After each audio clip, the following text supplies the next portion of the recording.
If you want to know about all of the time travel mistakes and inconsistencies in Happy Death Day to You, then stick around to the end of this video. This video is sponsored by Shudder and their new series, A Discovery of Witches. This show has got witches, vampires, demons, and haunted houses, and these creatures are secretly living alongside man, hidden in plain sight. It's based on the best-selling All Souls trilogy, and it's got Teresa Palmer from Hacksaw Ridge and Matthew Goode from Downton Abbey and The Crown. Season 1 is out now, exclusively on Shudder and Sundance Now, and there are already 2 more seasons on the way. So check out the description for a free 30-day trial.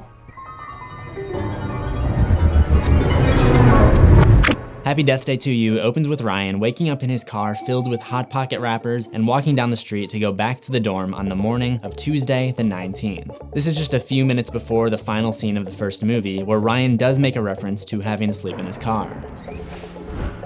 She's back? Out. I'm not sleeping in my car again. It smells like Hot Pockets and feet. When Ryan gets into the dorm building, he crosses through a student blowing a horn at one of the dorm rooms. This is the first time we're seeing something that's only heard in the first movie. Every time Tree wakes up after the loop resets to Monday the 18th, this can be heard in the distance.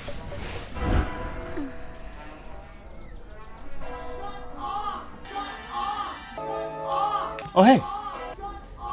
What is this, an early Smosh video? So after getting kicked out of his room, Ryan goes to the science building to check on his invention, the Sisius quantum cooling reactor, nicknamed the Sissy for short. Here, we learn that the machine has been eating up a ton of power to operate, which is the reason for all the power outages in the first movie. Our tuition dollars at work.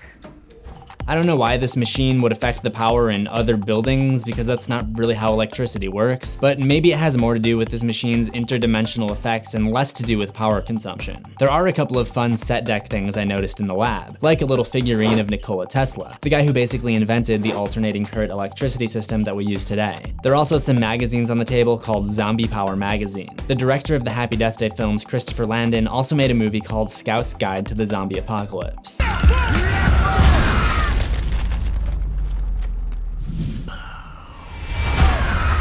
After the school's dean tells Ryan that they'll have to confiscate the machine, he wanders around the science building trying to find his fellow nerds, where he's killed by a masked babyface killer, causing his day to reset to the beginning of Tuesday the 19th. So he wakes up in his car, where we can see his license plate reads Mecco, which might have something to do with his mechanical engineering skills. Ryan gets back to the dorm room and explains what just happened. He tells Tree and Carter that he feels like he's going through deja vu, which is exactly what Tree said when she first experienced the time loop in the first film. I'm totally having deja vu right now. Oh, I have it all the time. It's supposed to mean like someone's thinking about you while they're masturbating. I have it at least 5 times a day. Do you want to tell her or should I? So they end up going after this new killer with a baseball bat. I'm sure the actress Jessica Roth, who plays Tree, appreciated having the bat in her hands this time. And I also really love the baseball bat one, though that one I did not like shooting. But no, all of the deaths were really fun because they hit me in the head with a baseball bat. Not a real one, not a real one. Unfortunately for her, the killer gets away this time, so they head to the place that Carter believes they'll be safest from the baby mask killer, the basketball game, where literally everybody has a baby mask. The fans of this team got really clever with their signs, nicknaming the stadium the Cradle, and coming up with slogans such as "Baby's gonna deliver," which is funny because it's usually the doctor who delivers the baby, but at the end of the movie, it's the babies delivering the big blow to the doctor, Dr. Butler. Tree also runs into Tim, who she gives a thumbs up when she notices him sitting next to this guy in the stands. It's a reference to her accidental discovery that Tim is gay when trying to investigate who her killer is in the first movie. But after the basketball game lets out, Babyface comes after Ryan with a knife and ends up chasing him into the storage area of the Bayfield University merch store, where Tree knocks out the killer with a basketball trophy. Had a little practice. Well, who is it? Only one way to find out.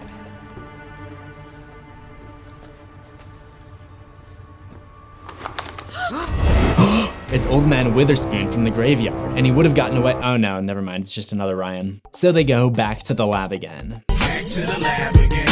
to try to send Doppel Ryan back to his own dimension, but inadvertently end up sending Tree to another dimension, which I'll be calling Dimension B. Only in this dimension, she's still stuck in Monday the 18th, and she's understandably furious at Ryan for sending her back. This causes Carter to ask them if they know each other. Ryan says no because this version of Ryan has never met Tree, and Tree says yes because she doesn't realize this is actually Dimension B Ryan. This is an inverse of something that happened at the sorority lunch in Happy Death Day. Wait, you two know each other? Yeah. No. We had a class together last year. As the day goes on, Tree notices that this dimension has many differences from her dimension. Carter and Lori know each other. And by the way, Lori is not evil now. Danielle and Carter are dating because Danielle is seemingly nice in this dimension. For example, she recommends doing the Special Needs Art Fair charity, and she's actually excited about it in Dimension B. Whereas in Dimension A... And we still need to pick this year's charity. I can say right now, there's no way we're doing the Special Needs Art Fair again. There are still fundamental similarities between the two dimensions though. The power goes out at the same time, Lori still covers a double shift for Jen at the hospital, Doing a double for Jen. She has the flu. and Tree still has a birthday lunch with her father at the same time. Only in this dimension, her mother is still alive as well, and she also attends. The birthday cake that her dad brings out looks identical to the cake that we see on the video in Tree's phone when she's looking back at her memories of the shared birthday with her mom in the first one. Tree explains the situation to the nerds, and Carter compares it to the events of Back to the Future 2. I guess Tree really makes an effort to stay away from movies, because just like at the end of Happy Death Day, Tree has no idea what he's talking about. You know what your little scenario reminds me of? What? What's that? Groundhog Day. The movie Groundhog Day? With Bill Murray?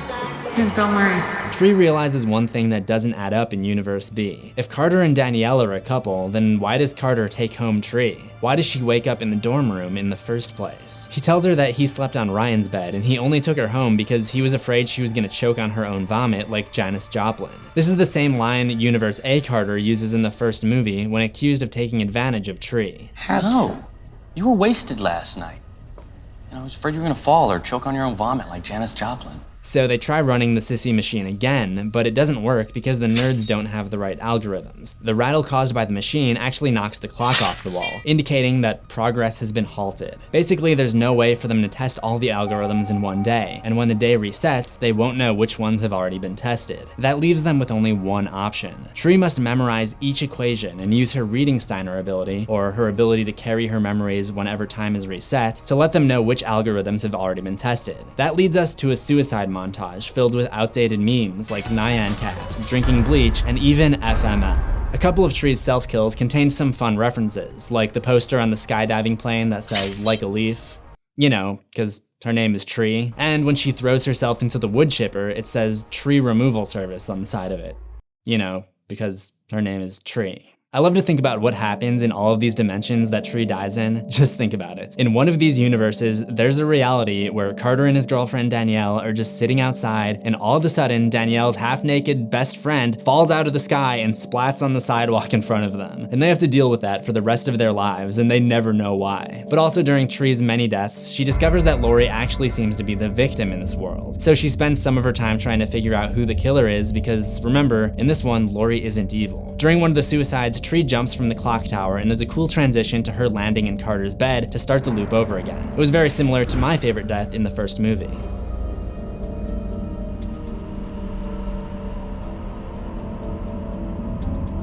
Eventually, they figure out the correct equation, and Ryan tells Tree that she can choose between closing the loop and staying in Dimension B, or closing the loop behind her as she goes back to Dimension A. So she has to make the decision between her mother and Carter, past or future. There's one thing that you may have missed that I think is the key to her making that decision. When she has the heart-to-heart talk with her mother at the motel room, she asks her mom, what would you do if you had to choose between dad and someone else that you really cared about? Her mom said she'd probably choose Tree's father, because without him, she never would have had Tree. I'll try to refrain from any jokes about him having the seed for Tree, but I think this is what makes Tree's decision to go back to her own dimension make sense. She's not just choosing Carter over her mom, she's choosing all the possible future memories that she and Carter might share. Let's not forget this line from the first movie. His name's Carter.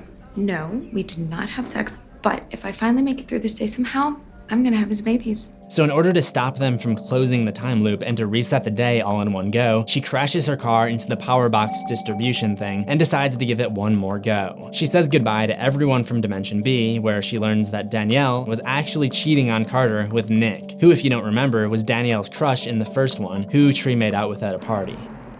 It's fine. You can make it up to me later. What? Don't what me. You know exactly what you're doing, Tree. If we can pause for 1 second for my personal opinion, even though I'm not supposed to have one thing that kind of bothered me was that Tree never tells Carter B that his girlfriend is unfaithful. She helps out Lori, she gives advice to everybody else, but she kind of leaves him hanging.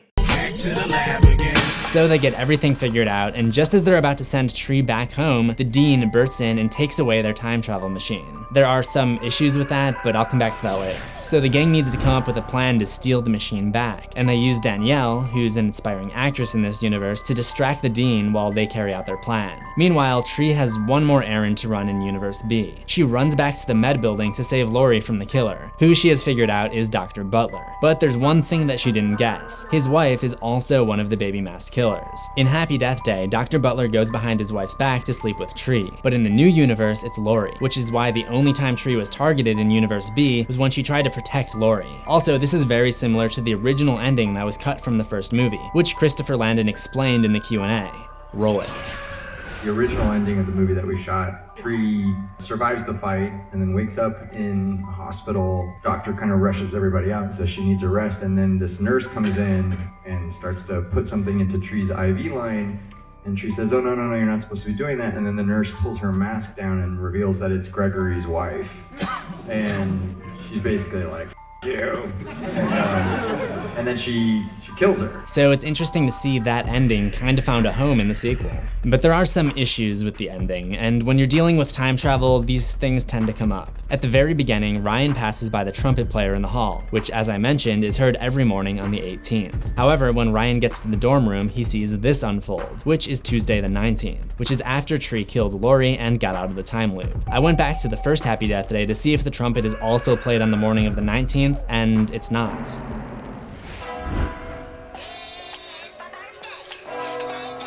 Oh, hey. Here.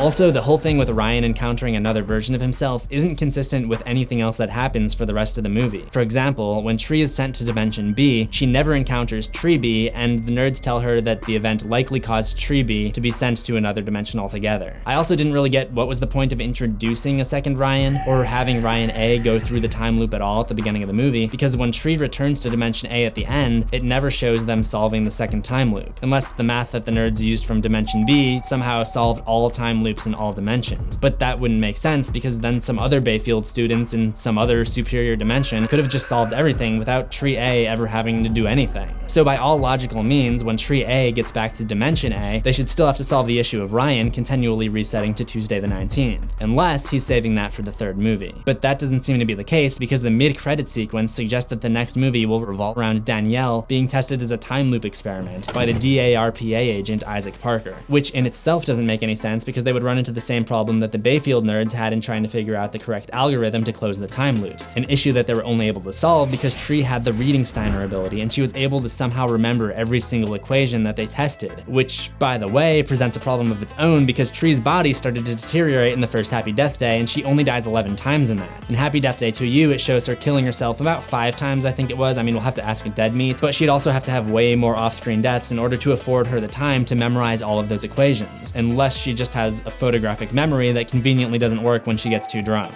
Now, to be fair, she did have a similar thing in the first movie where she was able to recall everybody on her suspects list every day, but that's considerably less information than the equations. But anyways, back to Danielle. The DARPA agent was going to use her as a test subject, but they would have no way of tracking the progress of their experiments unless Danielle remembers everything from each day and relays the information to them each time she comes through. Something I would have a hard time believing she would ever agree to or be capable of. But all of that aside, there just seems to be some inconsistencies with Dimension B. Like, for example, there's one morning where Tree wakes up and doesn't interrupt Carter B, and he goes on to ask her if she remembers his name, like he does in the first one. But wait, they should already kind of know each other in Dimension B. He's dating Danielle, who's best friends with Tree in this dimension, and when Danielle comes up to the table, she acts like it's completely normal for Carter, Tree, Ryan, Samir, and Anna to be hanging out. Then there's the fact that the last playthrough of Dimension B ends with Dean Bronson and the two security guys coming to confiscate the Sissy machine one day early. And while that could just be explained by the fact that he might have just noticed the lights on the fritz again and decided to put an end to it, he specifically says that he told them not to power it on again, which he never did in Dimension B, because Tree never reached Tuesday the 19th in that dimension. But the real question we need to figure out, the one thing that could make or break all of what I just said is, does anyone actually even care besides me? Back to the lab again. Big thanks to A Discovery of Witches on Shudder and Sundance Now for sponsoring this video. This show follows a modern-day witch named Diana Bishop, who accidentally discovers an ancient text known as Ashmole 782. And when word gets out about it, the entire community of creatures basically comes after her, including this guy, a vampire who not only wants the book, but also has a craving for her blood. She's also quite interested in him because she's a historian, and he's been alive practically forever, and experienced historical events firsthand. The series takes a more realistic approach to witches, vampires, and demons, and there's just a ton of twists and turns along the way. I definitely recommend checking it out. Plus, the soundtrack is a certifiable bop. If you want to watch it, you can catch it exclusively on Shudder and Sundance Now. Just use my promo code for a 30-day free trial of either service. Shudder is the premium streaming service for fans of the horror and thriller genre. Guess what? That's you. Shudder has the largest and fastest growing human-curated selection of the most thrilling and dangerous content, and Sundance Now has award-winning movies from every genre, including drama, comedy, true crime, and even including foreign language and documentary features. All streaming commercial-free, it offers an extensive array of entertainment handpicked by acclaimed filmmakers and cultural icons for a passionate and intellectually curious audience, such as yourselves. So here's what you gotta do. Head over to discoveryofwitchestv.com and use the promo code CZsWorld for a free 30-day trial of Shudder or Sundance Now. And remember to subscribe to CZsWorld for new horrors every week, ring that death bell for notifications, and I'll see you in the next one. Assuming we both survive.